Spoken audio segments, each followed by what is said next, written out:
Um certo dia, cerca de 8 bilhões de habitantes no planeta Terra ficaram sabendo da mesma notícia terrível. Alguns viram na TV, outros ouviram ao telefone enquanto navegavam pelas mídias sociais ou ouviam música. Alguns testemunharam essa notícia em um sonho enquanto dormiam. A voz de alguém falou em todos os idiomas para garantir que todos entendessem. Tenho boas e más notícias para você. Vamos começar com as más notícias. Todos vocês são personagens de vídeos do YouTube em que seu planeta entra em uma situação em que a Lua quebra ao meio. Para o público será uma história hipotética, mas para você, esses eventos se tornarão realidade. A boa notícia é que... eu estava brincando. Não há boas notícias. Mas não se preocupe, o apocalipse não começará no seu planeta. Talvez só de leve. Tenha um bom dia! A princípio, toda a população entrou em pânico. Então, alguns dias depois, todos se acalmaram. Talvez tenha sido uma alucinação em massa e a Lua ficará bem? Mas neste momento, os cientistas descobriram o perigo. Um meteorito colossal está voando em nossa direção das profundezas distantes do espaço. Este meteorito é super rápido e bastante plano, mas tem bordas afiadas.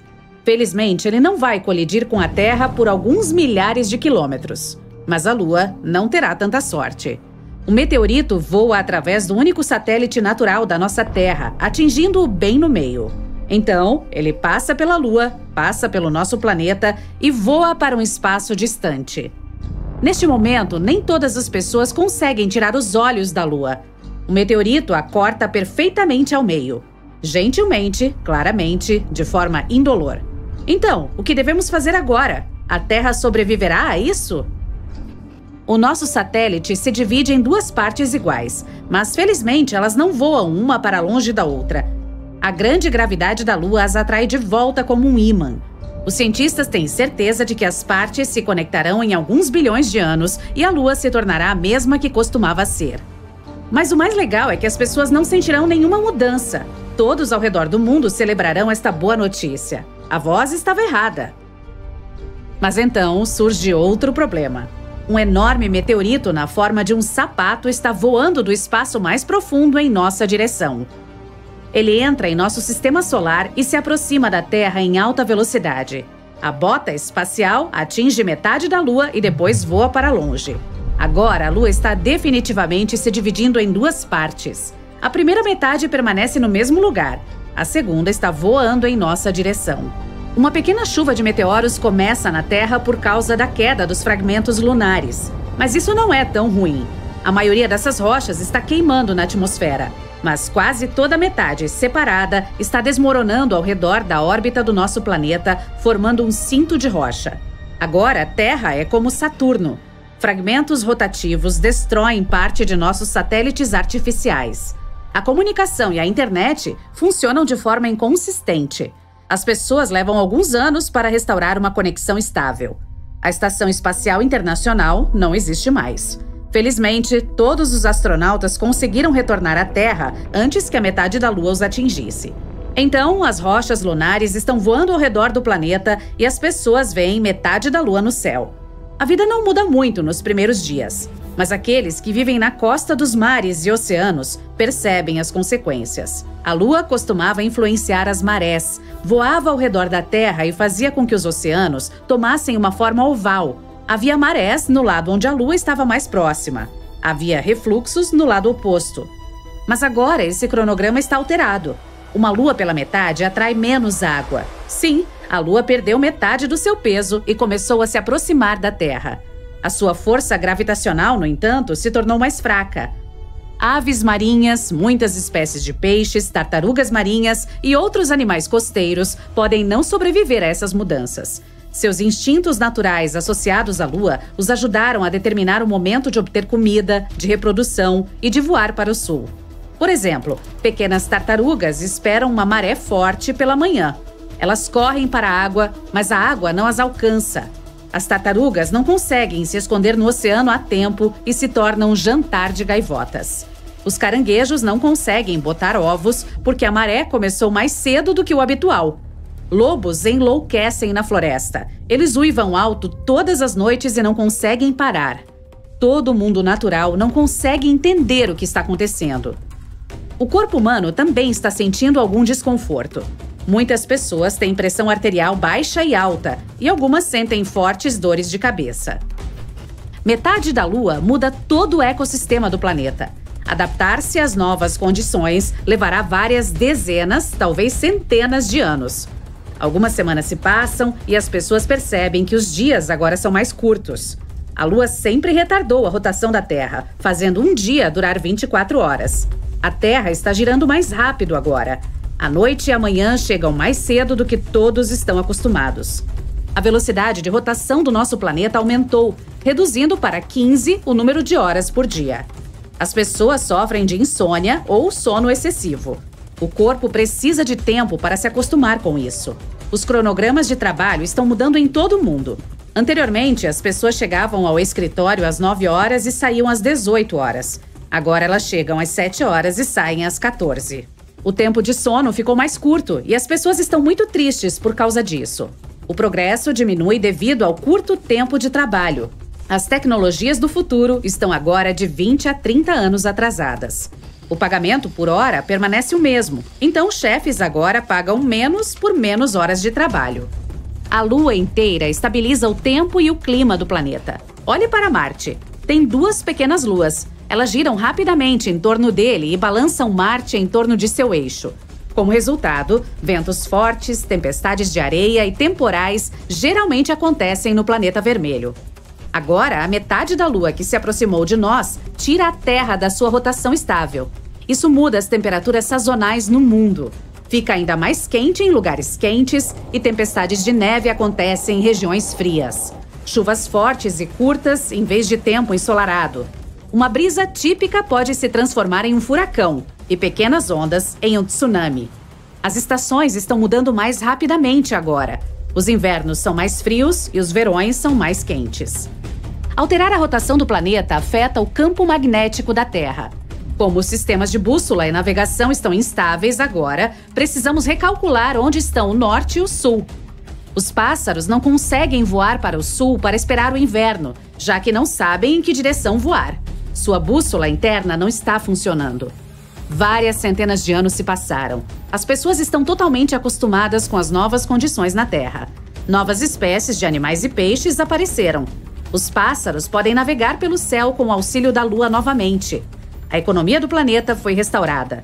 Os salários por hora se tornaram mais altos. As pessoas agora dormem o suficiente, de 5 a 6 horas por dia, e trabalham por 4 a 5 horas. A redução do dia e da noite também afetou a indústria do entretenimento. Os filmes agora duram 1 hora. Um episódio típico de algum seriado dura 30 minutos. A vida fica mais rápida. Uma pessoa comum agora vive até os 96 anos de idade. Na verdade, a passagem do tempo não mudou nada. Seu cálculo, sim.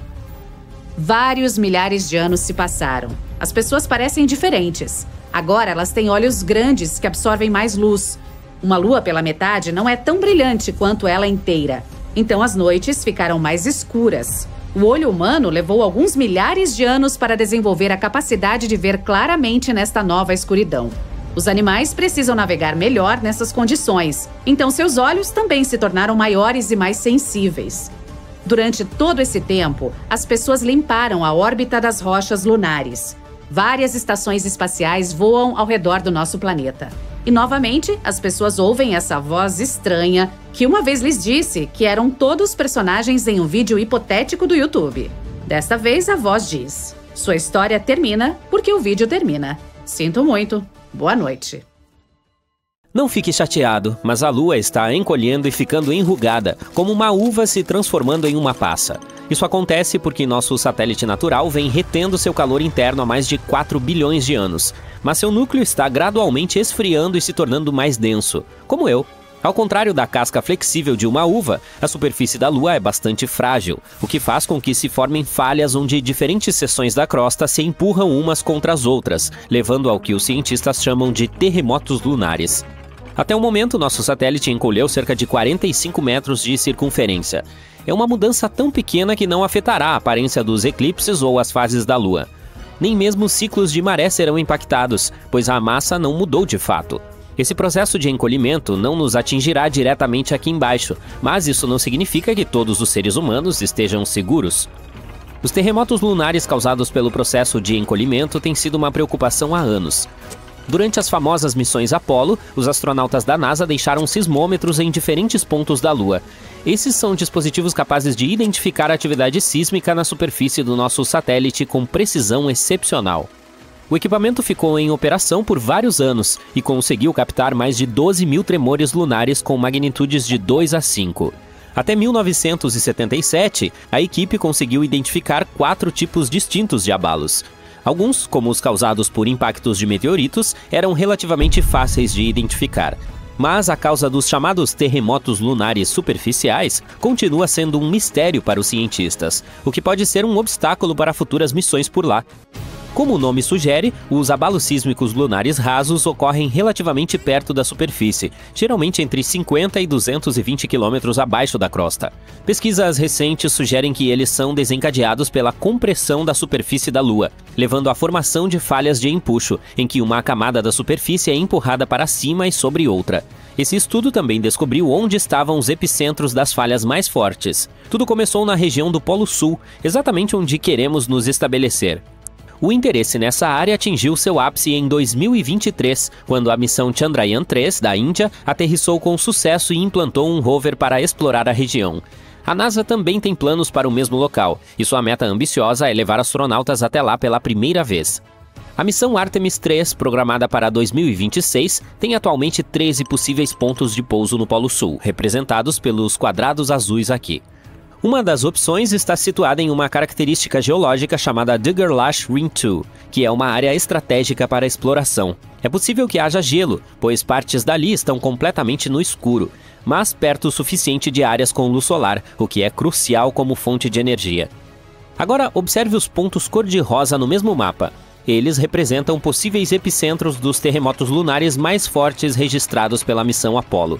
Isso significa que as falhas de empuxo na área podem ser relativamente jovens e potencialmente ativas, representando um perigo real para a tripulação da Artemis 3. Esses astronautas viajarão para a órbita lunar ao longo de 30 dias, e 2 membros da tripulação descerão à superfície, passando cerca de uma semana no Polo Sul. Suas caminhadas serão particularmente desafiadoras devido às temperaturas extremas dessas regiões permanentemente sombreadas. A presença de terremotos e possíveis deslizamentos de terra só aumenta o perigo dessa missão, pois esse fenômeno é muito mais assustador do que os tremores. O abalo lunar mais forte já registrado teve uma magnitude de 5,7. Você pode pensar que isso não é grande coisa, considerando que os países como Chile, Colômbia e Papua Nova Guiné sofreram tremores de magnitude semelhante em 2023 sem danos significativos. Mas a atração gravitacional na Lua é relativamente mais fraca do que na Terra. Portanto, o que parece ser uma sacudida suave em nosso planeta pode ser um evento que realmente abala o solo lá em cima. Isso acontece porque não há uma conexão tão firme à superfície da Lua como na Terra, o que significa que as ondas sísmicas podem fazer com que a superfície se mova mais livremente. Há também uma grande diferença na duração. Os terremotos geralmente duram entre 10 e 30 segundos, sendo que alguns chegam a até 2 minutos. Um lunar pode se estender muito mais do que isso. Nosso satélite é essencialmente uma esfera sólida, rígida e seca. Portanto, quando um abalo sacode sua superfície, ele ressoa poderosamente sem nenhum meio natural de dissipação. Os tremores lunares podem durar uns bons 10 minutos ou até mais, com outros menores permanecendo por horas depois. Essas novas descobertas sobre terremotos lunares superficiais não mudarão os possíveis locais de pouso da Artemis 3 e também não afetarão a duração da missão. Isso porque estimar com precisão a frequência com que uma região específica sofre esses tremores é complicado e imprevisível. O que os cientistas sabem é que esses abalos superficiais não são muito comuns e representam um baixo risco para missões de curto prazo. Mas essa situação muda completamente se considerarmos a habitação de longo prazo dela, e isso pode acontecer mais cedo do que esperamos. A missão Artemis 3 representa um primeiro passo importante em direção à colonização espacial. A China também está dando os primeiros passos para estabelecer uma base permanente no Polo Sul do nosso satélite até 2040. Sua estratégia envolve a utilização da impressão em 3D e a produção de tijolos a partir do solo lunar para a construção da base. Isso definitivamente parece fascinante, mas montar uma configuração como essa traz uma série de desafios, incluindo lidar com a intensa radiação cósmica, a falta de água e, é claro, terremotos de longa duração. Ao longo de bilhões de anos, a superfície da Lua foi atingida por asteroides e cometas, fazendo com que pedaços se desprendessem constantemente dos impactos. Por causa disso, todo o material da superfície é muito pouco compactado. Assim, quando ocorrem terremotos, as encostas na mesma área podem se tornar suscetíveis a deslizamentos de terra ou à abertura de novas falhas. Futuros assentamentos localizados muito próximos a essas encostas instáveis podem colocar em risco todos os que viverem dentro dessas bases. A poeira lunar acrescenta outra camada de complexidade, porque sem erosão ou água para suavizá-la, ela pode endurecer a ponto de ficar tão dura quanto vidro. Se realmente quisermos entender como os terremotos podem ser perigosos para as pessoas que habitarem e trabalharem na Lua no futuro, as agências espaciais ainda precisam mapear e obter novos dados sísmicos. E não apenas do Polo Sul, mas de todo o satélite. Em 2025, a missão Farsight Seismic Suite, ou FSS, planeja implantar 2 dos sismômetros de maior precisão já construídos na cratera Schrödinger, localizada no lado escuro da Lua. Descobrir o que está acontecendo no solo é fundamental para compreender a complexa estrutura lunar e sua dinâmica interna. Quero dizer, os cientistas ainda estão tentando descobrir se a falta de atividade sísmica registrada no lado mais distante do nosso satélite se deve ao fato de os instrumentos atuais não serem capazes de detectá-la, ou se isso acontece em razão de algum tipo de interferência do material derretido no manto. Quando tiverem essa resposta, será mais fácil entender completamente o fenômeno dos terremotos lunares superficiais e avaliar suas implicações para futuras vizinhanças por lá. Você já deve ter ouvido falar que a Terra também está encolhendo, mas é um processo diferente. Basicamente, a Lua está ficando menor principalmente porque seu núcleo está esfriando naturalmente. O núcleo daqui também está se resfriando, mas nosso planeta tem essa crosta com placas tectônicas, ao contrário do nosso satélite que tem apenas uma placa. Portanto, a energia do núcleo terrestre desloca essas placas ou sai por meio de erupções vulcânicas. Na verdade, a Terra está perdendo massa em geral devido à perda atmosférica. Ela elimina cerca de 45 milhões de quilos de massa por ano, principalmente devido a uma atmosfera com vazamentos. A gravidade não é forte o suficiente para reter as partículas mais leves, como o hidrogênio e o hélio, que escapam para o espaço. Mas não se preocupe, esses números não são motivo de alarme, considerando que a atmosfera do nosso planeta pesa cerca de 5 quatrilhões de toneladas. Um número que eu não consigo nem imaginar. Em outras palavras, seriam necessárias muitas vezes a idade atual do universo para que ela evaporasse completamente. Bem, isso me faz respirar mais aliviado. E quanto a você? Que tal jogar golfe, não na Terra, mas na Lua? Vamos viajar de volta a uma época, há 50 anos, quando um astronauta transformou a superfície lunar no campo de golfe mais incomum de todos os tempos. Qualquer golfista lhe dirá como é complicado evitar as armadilhas de areia, mas imagine Alan Shepard, um astronauta da NASA, lidando com uma superfície inteira que parece um pó super fino. Durante a missão Apollo 14, ele fez uma pausa para mostrar algumas habilidades espaciais de golfe para todos que estavam assistindo da Terra. Depois de sua primeira tacada, deu outra com entusiasmo. Para Shepard, parecia que a bola ia para todo sempre. Vamos voltar à realidade por um momento. Graças à pesquisa da Associação de Golfe dos Estados Unidos, ou USGA, temos alguns números. Eles descobriram que a primeira bola lunar de Alan percorreu 22 metros e a segunda, 37. Como isso se compara às tacadas médias daqui? Na gravidade normal, uma tacada geralmente atinge cerca de 107 metros. Isso mostra que, embora tenhamos aprimorado nosso jogo na Terra com tecnologia e treinamento, o playground de baixa gravidade da Lua é um ambiente completamente diferente. Agora, vamos fazer alguns elogios a Alan. Golfe lunar? Não é tão simples quanto se pode imaginar. O taco dele não era de uma loja de esportes local, era um improvisado, um coletor de amostras da Lua com uma cabeça de taco presa nele. Acrescente a isso o traje espacial volumoso que ele usava. Imagine tentar bater uma bola usando uma roupa tão rígida quanto papelão. Com todo esse equipamento, Alan só conseguiu dar uma tacada com uma mão. Você gostaria de ter uma experiência semelhante? Bem, talvez não consiga jogar na Lua tão cedo, mas pode tentar debaixo d'água. Alguns dizem que as condições são semelhantes. É aqui que as coisas ficam ainda mais interessantes. A USGA não acreditou apenas na palavra de Alan sobre onde suas bolas caíram e quis investigar. Para começar, usou imagens ultra nítidas da missão Apollo 14, além de algumas nítidas da Câmera Lunar Especial da NASA, lançada em 2009. A partir delas, foi possível mapear a jornada dessas duas bolas de golfe. Alan gostou tanto de seu taco exclusivo que quis trazê-lo de volta para casa.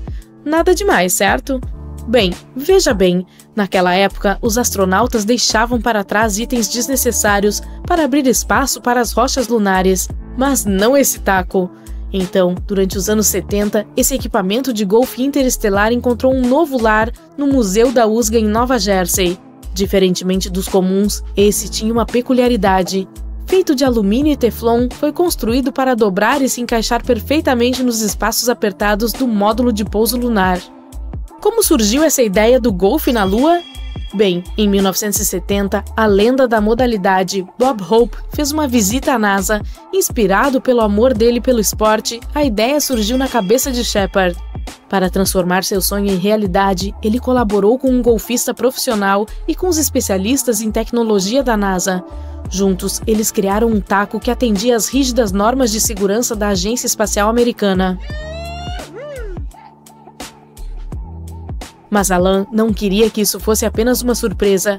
Lembre que viajar para a Lua exigia protocolos muito rígidos. A ideia não era simplesmente fazer um piquenique aleatório lá em cima, você sabe. Assim, ele se certificou de que os funcionários da NASA concordassem com esse jogo improvisado. Inicialmente ficaram céticos, mas acabaram dando o sinal verde depois que o astronauta expôs seu plano com paixão. Ele também prometeu que começaria a jogar se tudo corresse bem na missão. Determinado a fazer tudo perfeitamente, o cara se preparou como um campeão. A história conta que ele vestia seu robusto traje espacial e se esgueirava para locais secretos para poder praticar. Décadas depois, ainda estaria refletindo sobre sua aventura lunar e foi o único jogador a dar tacadas na Lua. Não foram apenas bolas de golfe que os astronautas deixaram para trás em suas viagens. Na verdade, muitos objetos foram deixados entre 1961 e 1972, o ano do último pouso no nosso satélite natural.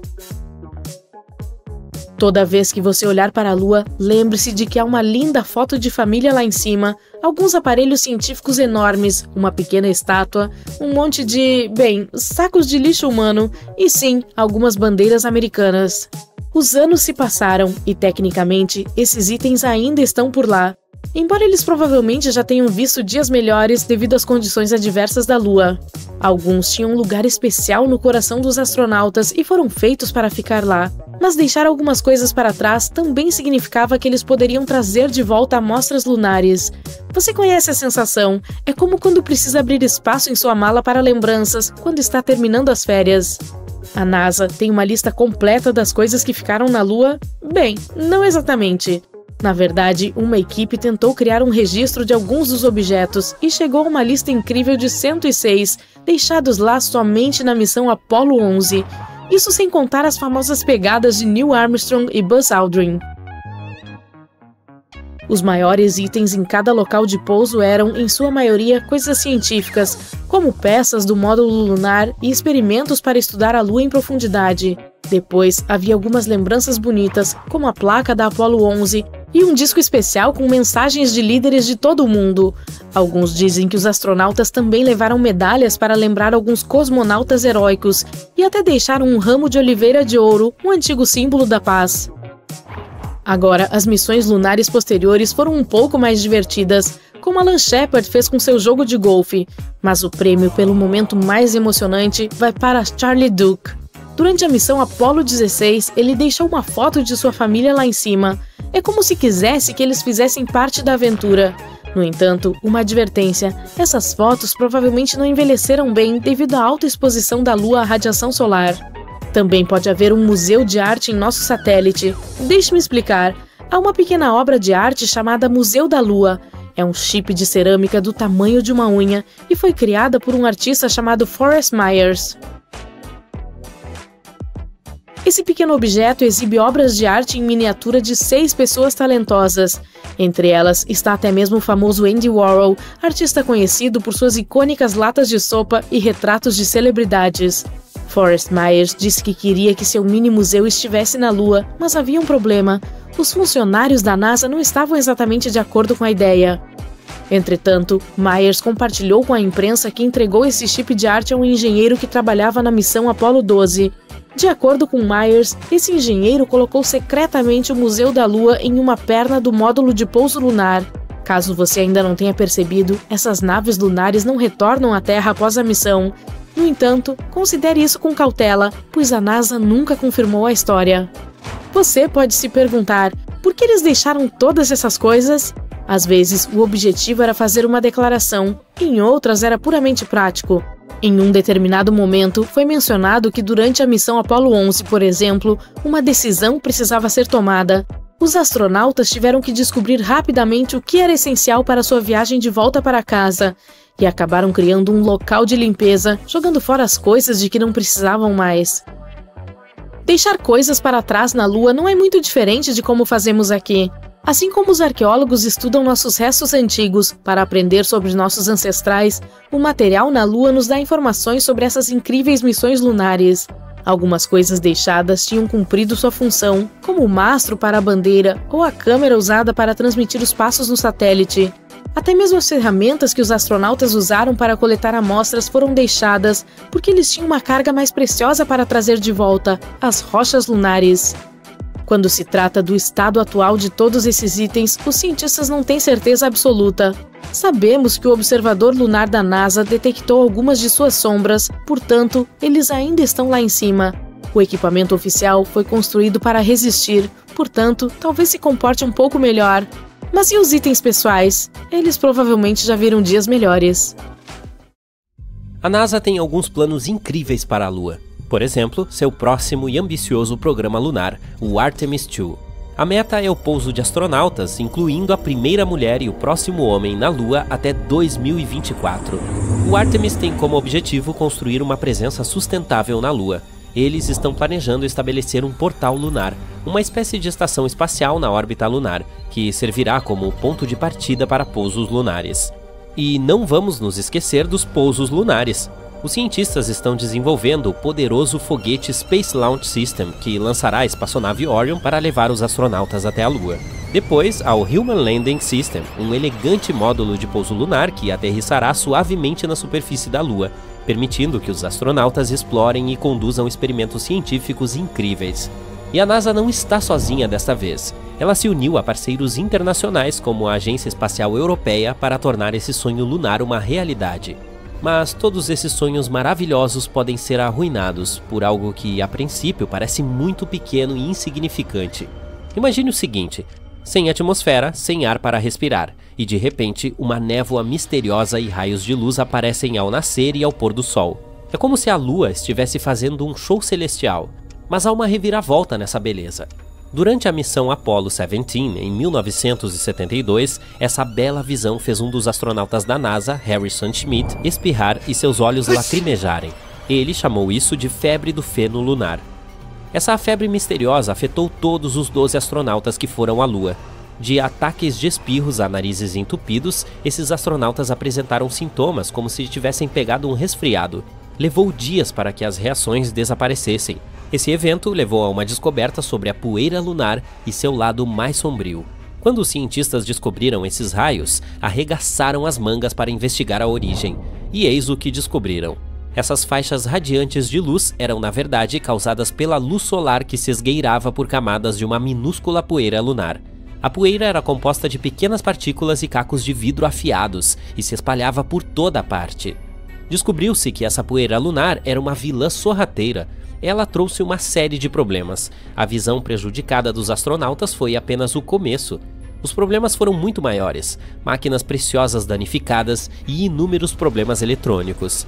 Ela ainda teve a audácia de corroer componentes e deixou a espaçonave cheirando a pólvora queimada. Eca! Essa poeira se agarra a tudo, revestindo as superfícies como um cobertor perverso. Pode entupir equipamentos, entrar em máquinas delicadas e até mesmo bagunçar os trajes espaciais dos astronautas. Em 1972, as coisas ficaram realmente complicadas novamente. Os astronautas da Apollo 17 enfrentaram um pesadelo. Depois de apenas 22 horas na superfície lunar, seus trajes espaciais sofreram danos irreparáveis. Sim, você ouviu corretamente, irreparáveis. A poeira diminuiu a mobilidade dos astronautas, dificultando sua locomoção e tirando a graça de seus passeios lunares.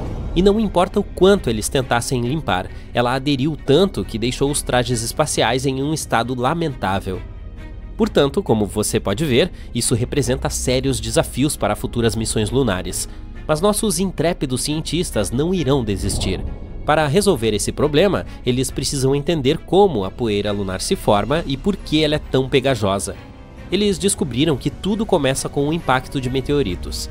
Quando essas rochas espaciais se chocam contra a Lua, geram uma poeira fina que preenche o ar. Às vezes, esses impactos causam até mesmo o derretimento de minerais, formando cacos de vidro afiados que se misturam à poeira. Isso sim é uma transformação da Lua. A poeira também está repleta de silicato, um material comumente encontrado em planetas vulcânicos.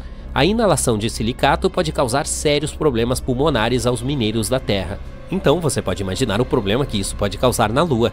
Um estudo recente descobriu que até mesmo uma colher de uma poeira semelhante se mostrou tóxica o suficiente para destruir até 90% de pulmões e células cerebrais expostas a ela. Mas a situação fica ainda pior. A baixa gravidade da Lua permite que essas minúsculas partículas flutuem por muito mais tempo, penetrando mais profundamente nos pulmões. Imagine respirar partículas 50 vezes menores que um fio de cabelo humano durante meses. É uma receita certa para problemas. E veja, na superfície da Lua, tudo é um pouco diferente daqui. Não há tempestades ou fortes rajadas de vento para soprar essa poeira para longe. Também não há atmosfera para proteger a superfície. Portanto, sem as forças naturais de erosão do vento e da água como temos na Terra, essas partículas secas permanecem persistentemente. E para tornar as coisas ainda mais eletrizantes, a Lua é constantemente bombardeada pela radiação do Sol. Essa exposição confere à poeira uma carga elétrica. Os ventos solares criam partículas carregadas positiva e negativamente. As partículas então zumbem, repelindo-se e originando aquelas faixas radiantes de luz que os astronautas da Apollo 8 testemunharam. É como uma festa de discoteca na Lua. A ESA, Agência Espacial Europeia, reuniu uma equipe de especialistas para estudar a poeira lunar. Eles estão trabalhando com uma simulação da poeira lunar extraída de uma região vulcânica na Alemanha para entender seu comportamento e seus efeitos. Os engenheiros também precisam encontrar uma maneira de proteger os futuros astronautas e equipamentos.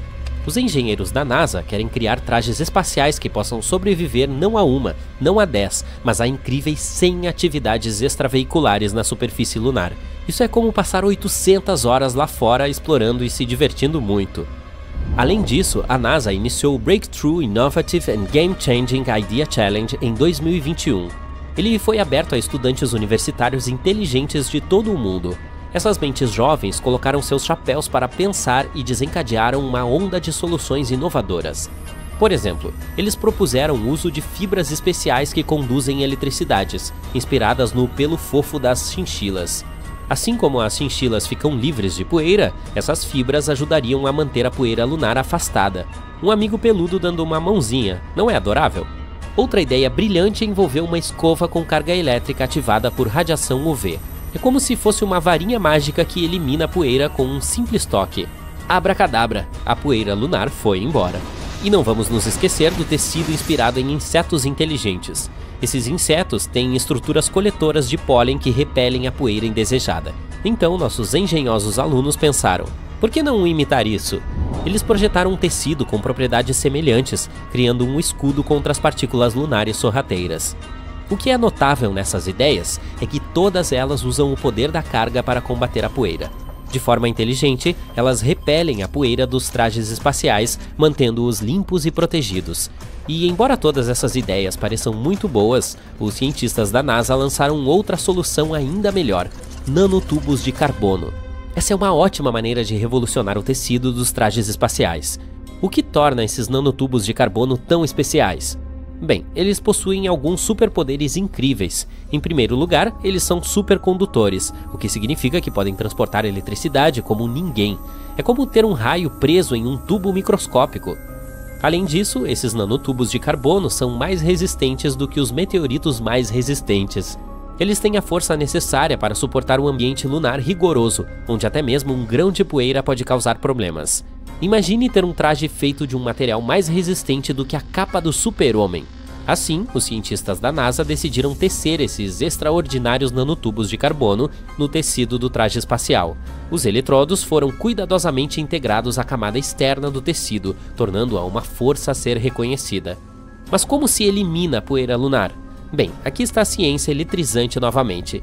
Quando ativados por uma corrente alternada especial, os eletrodos criam campos elétricos poderosos. Esses campos funcionam como ímãs, repelindo partículas de poeira carregadas e não carregadas para longe do traje espacial.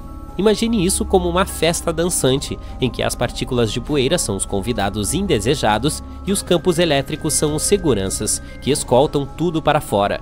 Graças a essa tecnologia, a poeira lunar não tem a menor chance contra nossos astronautas. Além disso, pelo lado positivo, o solo lunar pode ser usado para fazer tijolos para abrigos. Ele também pode ajudar a extrair oxigênio para os astronautas sobreviverem na Lua por longos períodos de tempo. Quando a vida lhe dá limões, faça uma limonada, certo? Então vamos torcer pela nossa equipe dos sonhos da NASA enquanto eles embarcam nessa épica missão lunar. Esperemos que eles tenham sucesso em suas descobertas e que a próxima missão à Lua não seja um grande problema. Fique ligado! Ok, eu oficialmente desisto da esperança de que a Lua seja feita de queijo, gente. Uau, nem mesmo Goda! A bola lunar brilhante, ou uma banana torta, ou a metade de uma moeda, dependendo da fase em que está, tem diferentes camadas em seu interior, assim como a Terra. Uma dessas camadas é chamada de núcleo interno. Há cerca de 20 anos, os cientistas estavam observando como a Lua girava. Usando esses dados, eles concluíram que ela tinha um núcleo externo fluido, mas o núcleo interno era difícil de ser estudado, então eles não sabiam se era sólido como uma rocha ou derretido como um líquido quente. Mas agora as coisas estão mais claras. Os astrônomos reuniram dados de diferentes missões, incluindo a missão Apollo, em que os astronautas foram à Lua e coletaram informações. Além disso, eles usaram uma técnica especial chamada dados sísmicos. Esse método consiste em estudar como as ondas sonoras se movem através das coisas. Tomemos como exemplo os terremotos em nosso planeta. Quando ocorre um terremoto, ele cria ondas que atravessam o solo. Os cientistas podem detectar e analisar essas ondas para saber mais sobre o interior da Terra. A mesma ideia pode se aplicar a outros objetos em nosso sistema solar, como planetas ou, neste caso, a Lua. Quando ocorrem terremotos ou moonquakes, eles geram ondas sonoras. Ao ouvir e estudar cuidadosamente essas ondas, os cientistas podem criar um mapa detalhado do que há dentro do objeto. Eles podem descobrir coisas como as diferentes camadas, do que são feitas e como estão dispostas. Para verificar o interior profundo da Lua, os cientistas também usaram algo chamado laser ranging. Esse método mede a distância entre a superfície da Terra e a Lua com muita precisão. E tadã! O núcleo interno do nosso satélite natural é uma bola densa e sólida feita de ferro, exatamente como na Terra. Ele tem cerca de 500 km de largura, o que equivale a quase 15% do tamanho da Lua inteira. Os pesquisadores também encontraram evidências que apoiam a teoria de que a camada entre a superfície da Lua e seu núcleo, chamada de manto, tem se movido à medida que a Lua evolui ao longo do tempo. Esse movimento é algo que chamamos de revolvimento do manto lunar e pode explicar por que encontramos elementos ricos em ferro na superfície lunar. O material do manto acaba sendo levado para cima e a rocha vulcânica permanece na crosta da Lua. Alguns dos materiais dessa rocha eram muito densos, como eu. Então eles simplesmente afundaram de volta no material mais leve da crosta até o limite entre o núcleo e o manto. É como um ciclo em que o material do manto da Lua sobe durante a atividade vulcânica, carrega elementos ricos em ferro para a superfície e depois afunda novamente. Há outro mistério que os cientistas vêm tentando resolver, o que fez com que o campo magnético da Lua enfraquecesse e quase desaparecesse ao longo do tempo. Parece que agora que sabemos sobre o núcleo de ferro e a reviravolta global do manto, poderemos obter mais respostas sobre o campo magnético da Lua. Saber como é o núcleo interno pode nos ajudar a entender melhor a história da Lua, bem como a história de todo o nosso sistema solar. Uma das teorias amplamente aceitas sobre a origem da Lua diz que houve uma colisão maciça entre a Terra em seus estágios iniciais e outro objeto misterioso em nosso sistema solar. É a chamada teoria do grande impacto, e essa colisão foi tão forte que arrancou um grande pedaço da Terra primitiva e derretida. Se você colocasse uma moeda ao lado de uma ervilha verde, teria uma boa ideia do tamanho do nosso planeta em comparação com a Lua. Esse pedaço foi então enviado para a órbita do nosso planeta.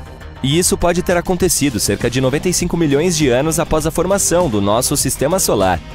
O objeto que colidiu com a Terra poderia ter cerca de 10% da massa do nosso planeta natal e aproximadamente o tamanho de Marte. Isso faz sentido, afinal, a Terra e a Lua têm composições semelhantes. É claro que existem outras ideias sobre como a Lua se formou. Uma delas diz que a força gravitacional do nosso planeta a capturou. Isso significa que a Lua era apenas um objeto que passava inocentemente por ali quando, de repente, foi atraído e puxado para a órbita da Terra. Existe até a hipótese de que a Terra roubou a Lua de Vênus. Nesse caso, a Lua não deve se queixar. Acho que a vista é muito melhor aqui. Então sim, a Lua e a Terra são semelhantes no que diz respeito a rochas e alguns minerais, mas a Lua não tem a mesma atmosfera do nosso planeta. Sua atmosfera é fina e consiste em alguns gases estranhos que incluem potássio e sódio, o que não é algo que se pode encontrar na atmosfera de Marte, Vênus ou Terra. E as rochas da Lua não contêm água, mas isso não significa que não haja água lá em cima. Há muito tempo, no século XVII, os astrônomos viram grandes manchas escuras na superfície da Lua. Um desses astrônomos achou que essas manchas pareciam oceanos, então as chamou de Maria, que significa mares em latim. Outros astrônomos também fizeram mapas da Lua e usaram o termo Maria para descrever essas manchas escuras. Por exemplo, Mare Tranquillitatis, traduzido como Mar da Tranquilidade, onde a Apollo 11 fez seu pouso. Mas parece que essas manchas escuras não são de fato oceanos. Elas são planícies feitas de lava endurecida que entrou em erupção há muito tempo. Essas erupções vulcânicas deixaram para trás áreas lisas e planas chamadas de planícies de basalto. No final do século XIX, um observador do céu estudou a Lua e descobriu que ela não tinha uma atmosfera. Sem uma atmosfera, não há nuvens nem ar para evitar que a água evapore. Portanto, os cientistas pensavam que qualquer água na Lua desapareceria imediatamente. Eles acreditavam que a Lua era totalmente seca. Mas então, em 1961, um físico teve uma ideia diferente. Ele apontou que poderia haver água na Lua em áreas especiais chamadas regiões permanentemente sombreadas. Esses são pontos na Lua onde o Sol não brilha, portanto eles permanecem escuros o tempo todo. Assim, o gelo de água poderia existir nessas áreas escuras porque elas são extremamente frias e o gelo não evaporaria. Mas, quando os astronautas das missões Apollo foram à Lua, eles trouxeram de volta amostras do solo e os cientistas não encontraram sinais de água nelas. Assim, todos voltaram a pensar que a Lua era completamente seca. Nos anos 1990, a NASA concentrou-se nessas crateras sombreadas e encontrou altas concentrações de hidrogênio, o que significa que poderia haver gelo nos polos da Lua. Eles ainda não tinham certeza, então continuaram cavando e, depois de algum tempo, encontraram hidrogênio preso dentro de minúsculos grânulos de vidro vulcânico. Como não há vulcões ativos na Lua atualmente, isso significa que é provável que havia água na Lua quando esses vulcões entraram em erupção há muito tempo. Além disso, poderia haver muito mais água nos primórdios da nossa Lua. Em 2020, a missão Sofia, da NASA, nos mostrou o que estávamos procurando há muito tempo. Afinal, existe água na Lua. Acontece que a água está escondida entre os grãos de poeira lunar ou grudada na superfície nas áreas iluminadas pelo Sol da Lua. Portanto, não há oceanos como os que temos na Terra, mas pelo menos há alguma coisa. Mas a pergunta permanece.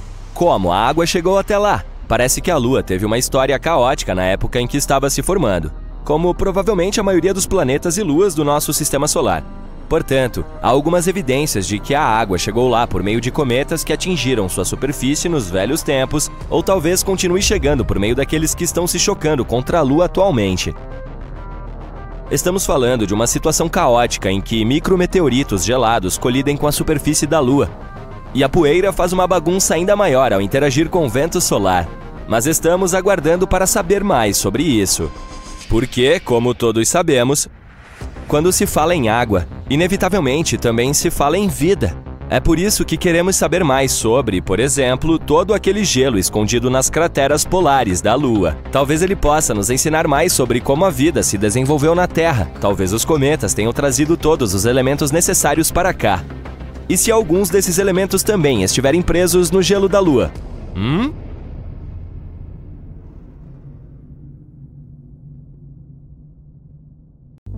Está escuro lá fora. São quase 2 da manhã. Você sai e olha para o céu. E aqui está ela, brilhante, a Lua cheia. E você pode pensar que sabe muito sobre o satélite natural da Terra, mas deixa eu te perguntar, como ele se formou? A resposta é: ninguém sabe. Mas claro, existem teorias.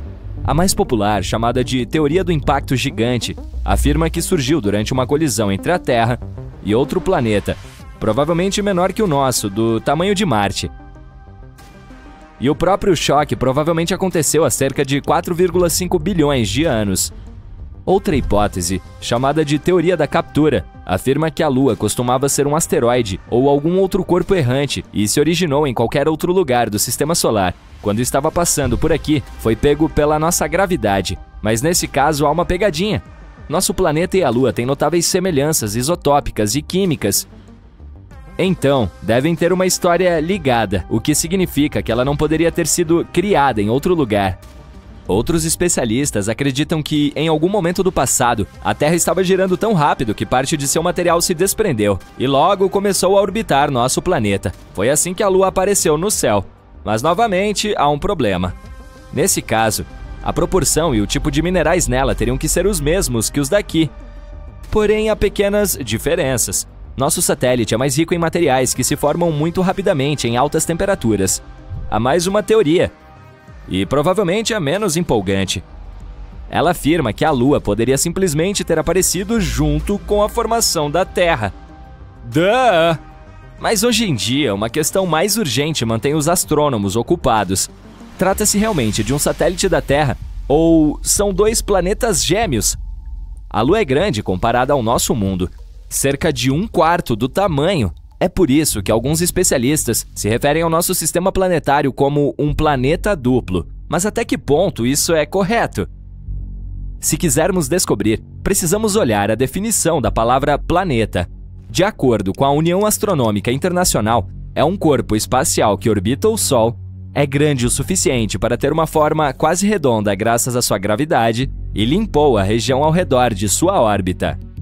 Agora, que tal um satélite? É um objeto que orbita em torno de um corpo celeste maior.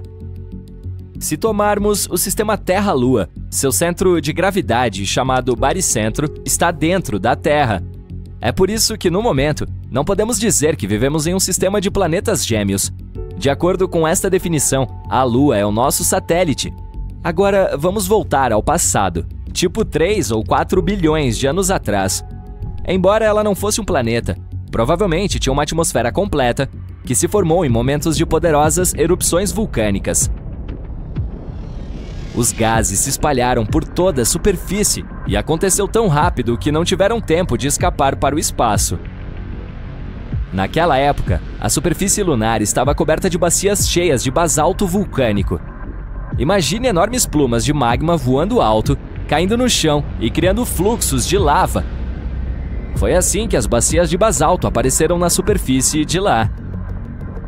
A certa altura, os cientistas colocaram as mãos em amostras trazidas da Lua e descobriram que os fluxos de lava continham não apenas monóxido de carbono e enxofre, mas também os blocos de construção da água.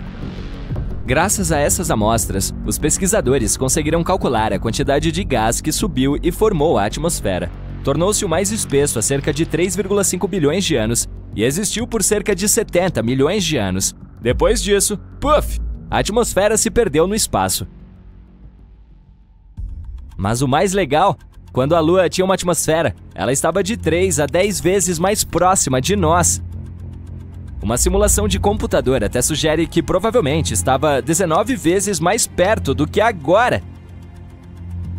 Essa distância podia ser de 30 mil quilômetros, enquanto hoje em dia está a cerca de 385 mil quilômetros.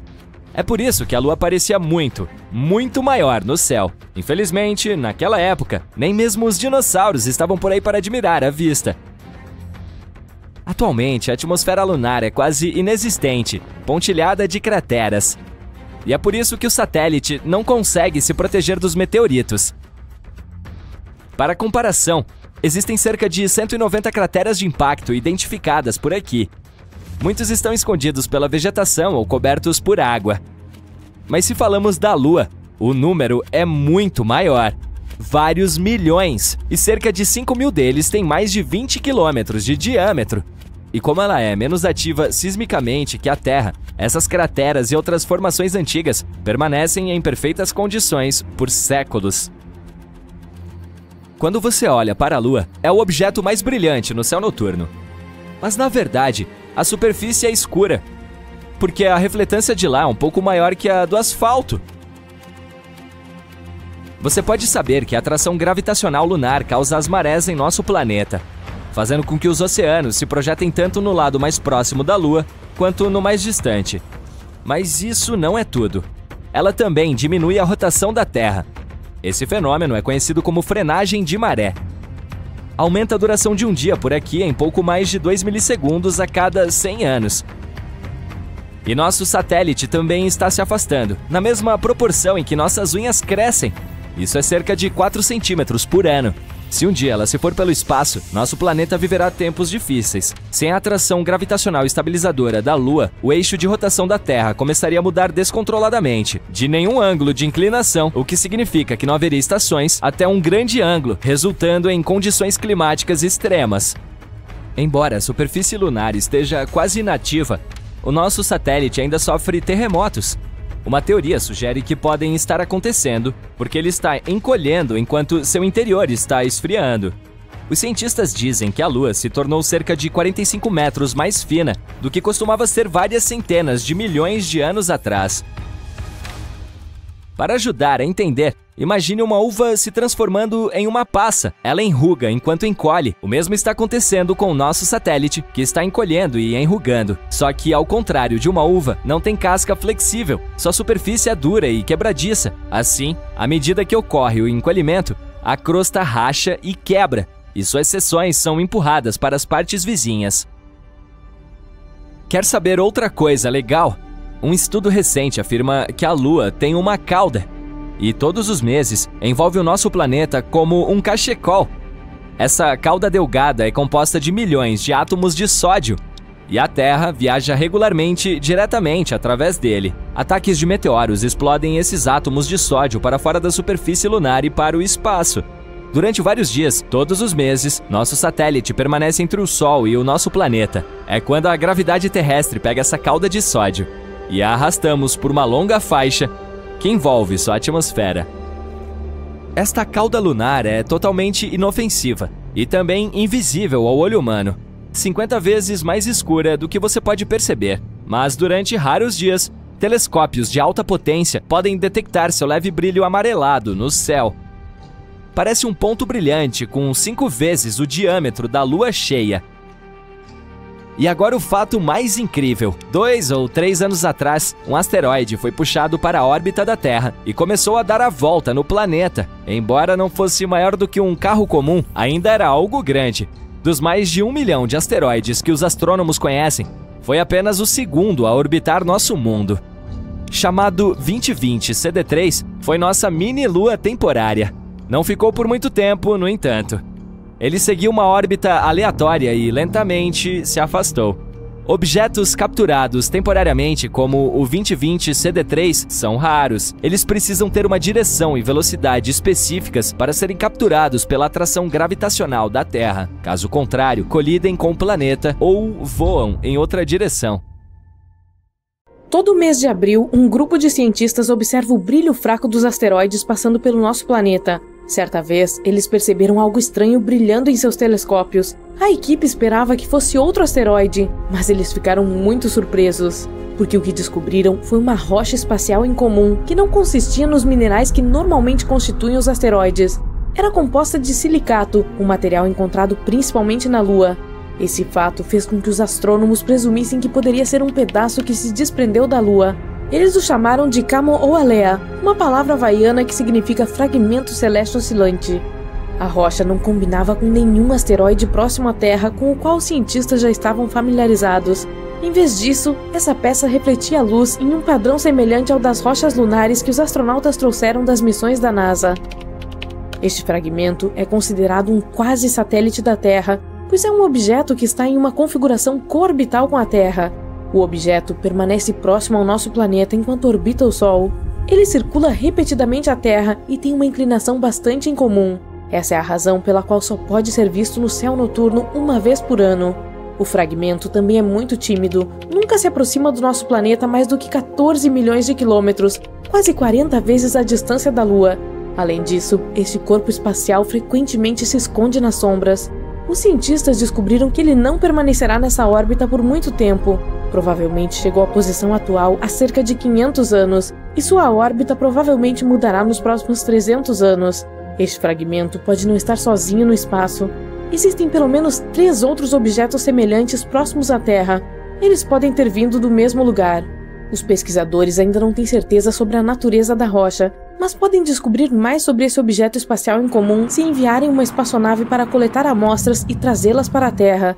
Isso é algo que a Agência Espacial da China está planejando fazer no final dessa década.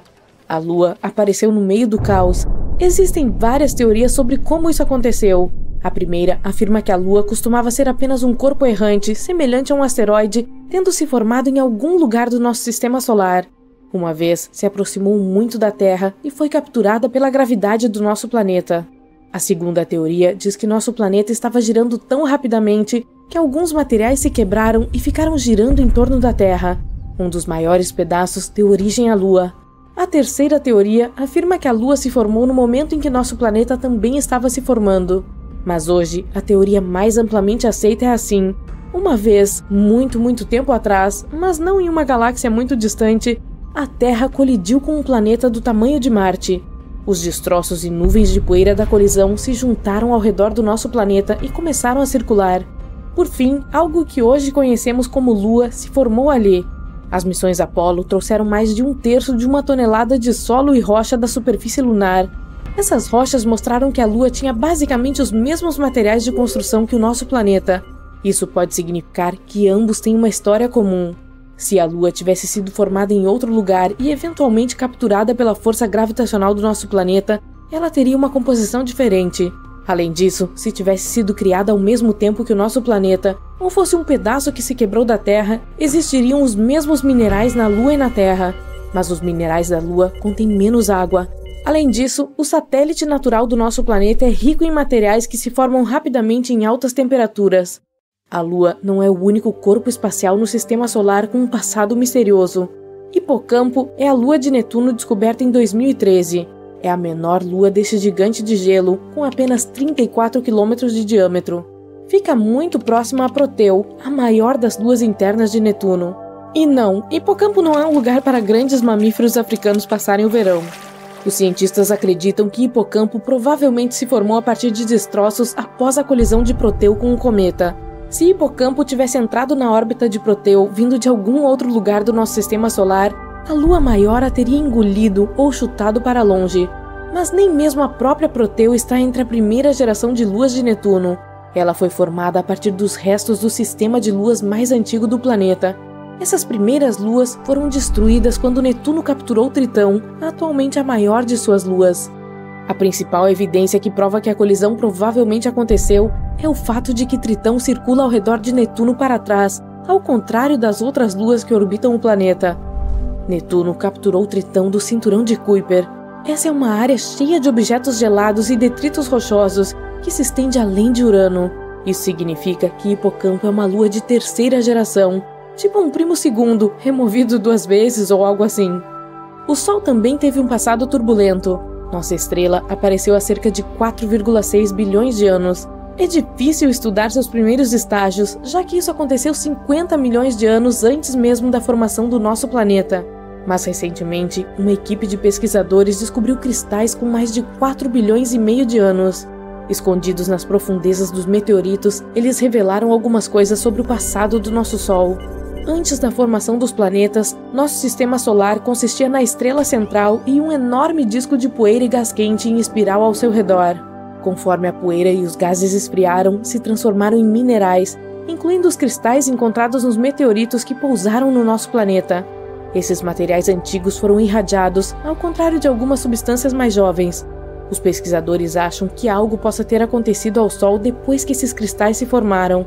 Talvez a atividade da nossa estrela fosse menos intensa na época. Ou talvez, por algum motivo, esses materiais mais jovens não pudessem viajar para as áreas onde a irradiação era possível.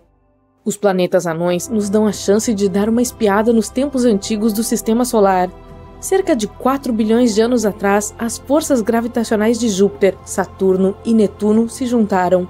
Eles enviaram asteroides e cometas através do Sistema Solar, fazendo-os colidir com diferentes planetas. Todos os planetas anões do cinturão de Kuiper, por exemplo, Plutão, Eris, Haumea, Makemake, têm suas próprias luas, que provavelmente se formaram após colisões poderosas. Detritos gelados em órbitas semelhantes às de Haumea, por exemplo, podem provar a teoria de uma colisão antiga. Os detritos criados simplesmente não tinham energia suficiente para flutuar para longe da atração gravitacional do planeta anão. Ceres, outro planeta anão, tem argilas ricas em amônia na sua superfície. A amônia não é estável nas temperaturas prevalecentes em Ceres, mas há uma abundância dessa substância no sistema solar externo. Isso significa que Ceres provavelmente se formou nessas partes externas e foi chutado para dentro. Afinal, os gigantes gasosos migraram muito nos primeiros estágios do sistema solar. Ou o planeta anão poderia ter se formado em um cinturão de asteroides, e a amônia, de alguma forma, digamos depois de um poderoso impacto, apareceu no planeta anão. Ceres pode ajudar os cientistas a entender melhor as luas geladas. O fundo do oceano terrestre tem uma alta concentração de minerais carbonáticos, e algumas partes de Ceres também.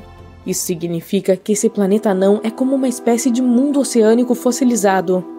Muitos exoplanetas, termo usado para designar planetas fora do sistema solar, também passaram por colisões bastante intensas em seus estágios iniciais. Esse sistema de estrela dupla está a mais de 300 anos-luz de distância de nós, e suas estrelas têm pelo menos 1 bilhão de anos. Mesmo que não seja jovem, esse sistema ainda mostra alguns sinais de nuvens rodopiantes de detritos empoeirados que ainda não esfriaram, o que não é algo esperado de um sistema estelar dessa idade. Esse entulho ainda está quente. Isso significa que pode ter ocorrido uma forte colisão de 2 planetas ou alguns outros corpos espaciais de tamanho semelhante naquela região e relativamente recentemente. Então, mantenham a calma.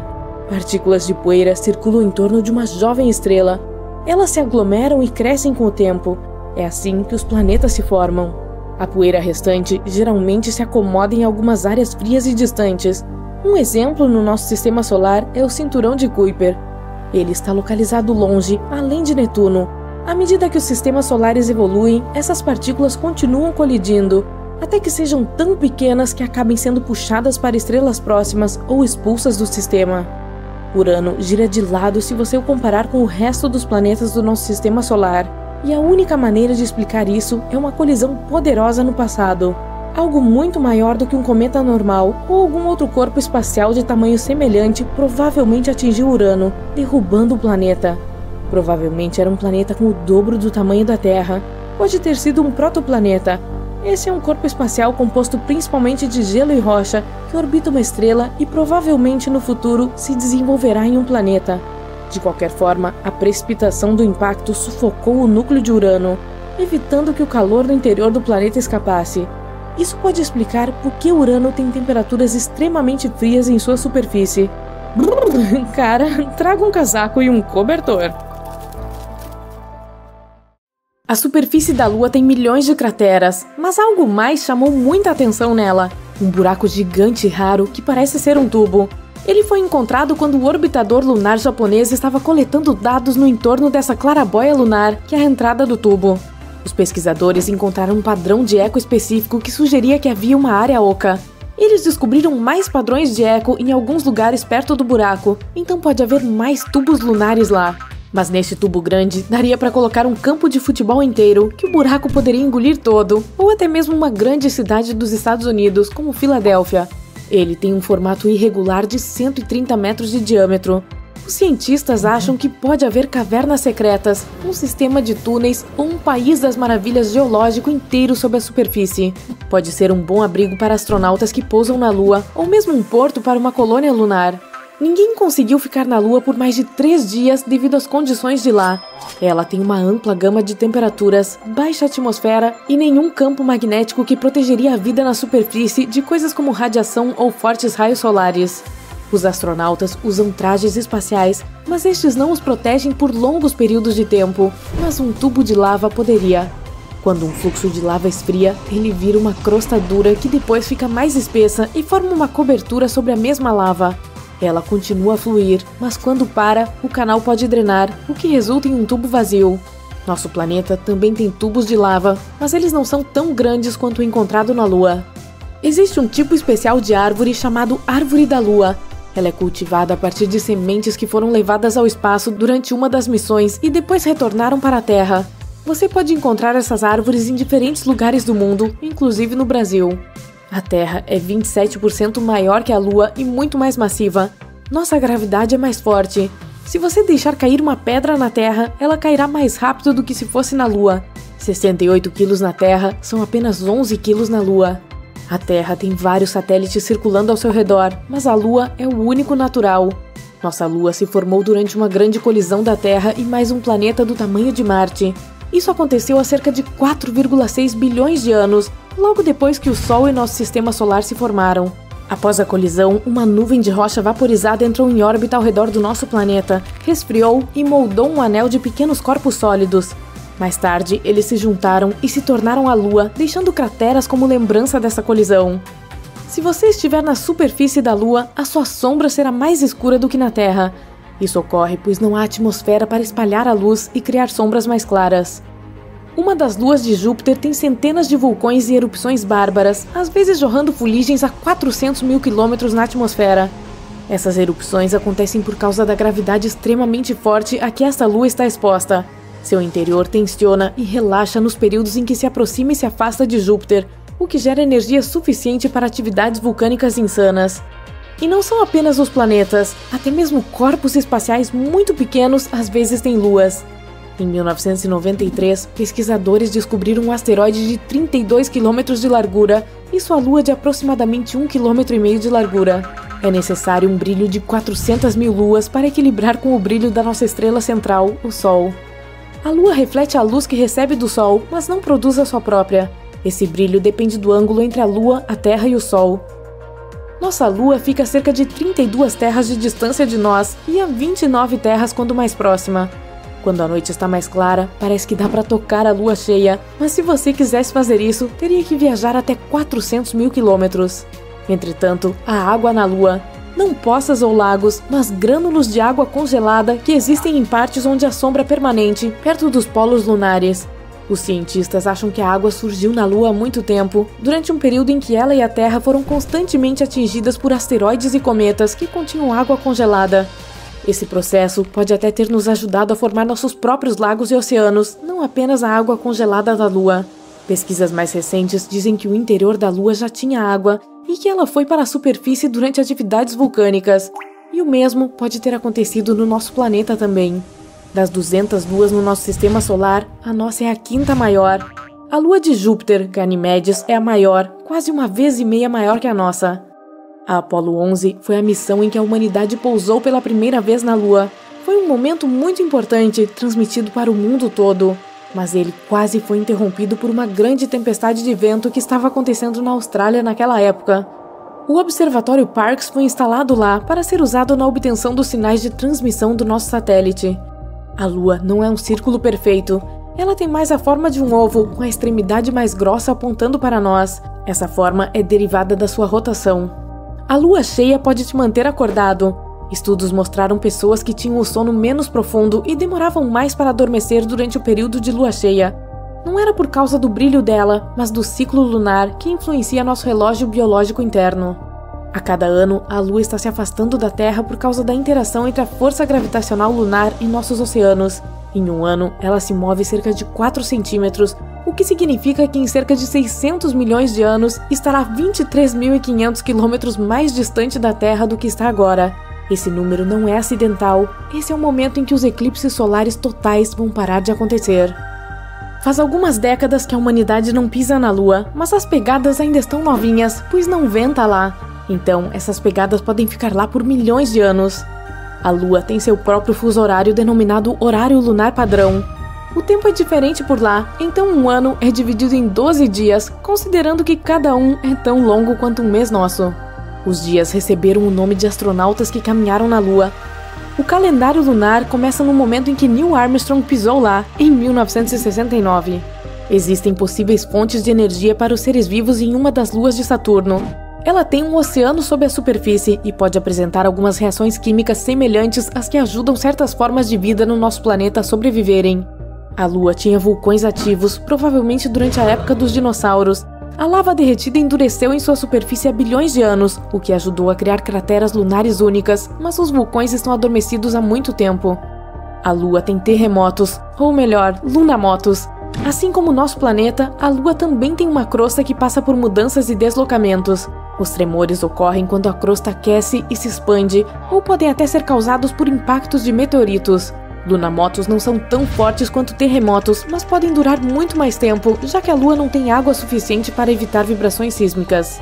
A Lua tem uma grande variação de temperaturas, pois não tem atmosfera. Durante o dia, pode chegar a 93 graus Celsius, mas nos seus polos, a temperatura fica em torno de 240 graus negativos. Em 2019, astronautas descobriram um estranho fenômeno espacial. A Lua estava cruzando na frente do Sol e, em um momento, parecia que havia parado e depois começado a se mover para trás. É a mesma ilusão de ótica de quando você está dirigindo na rodovia e passa por um carro mais lento que você. Em um momento, conforme você avança, pode parecer que está indo para trás. A crosta lunar não é igualmente espessa em todas as suas partes. Algumas têm até 60 km de espessura, enquanto outras são muito mais finas. A Lua por si só não muda de cor. Quando a luz solar atravessa nossa atmosfera, ela se reflete na luz e nos faz vê-la como rosa ou vermelha. Às vezes, partículas de poeira são lançadas na atmosfera e, em combinação com a luz do Sol, dão à Lua um brilho alaranjado. A Lua não tem um lado escuro, há apenas um lado distante que não conseguimos ver da Terra. Ela gira em seu eixo uma vez e faz um círculo ao redor da Terra ao mesmo tempo. É por isso que vemos apenas uma face dela o tempo todo. Todos os planetas do nosso sistema solar têm pelo menos uma lua, exceto Mercúrio e Vênus. Mercúrio tem menos massa que o nosso planeta, então a gravidade dele é menor que a nossa, cerca de 38% da gravidade da Terra. Isso significa que 45 quilos na Terra seriam 17 em Mercúrio. Por causa da gravidade mais fraca e por estar tão perto do Sol, Mercúrio não poderia ter sua própria lua. Provavelmente ela colidiria com Mercúrio, ou mesmo entraria em órbita ao redor do Sol, e algum dia até seria puxada para dentro dele. Vênus provavelmente não tem sua lua porque também está muito perto do Sol.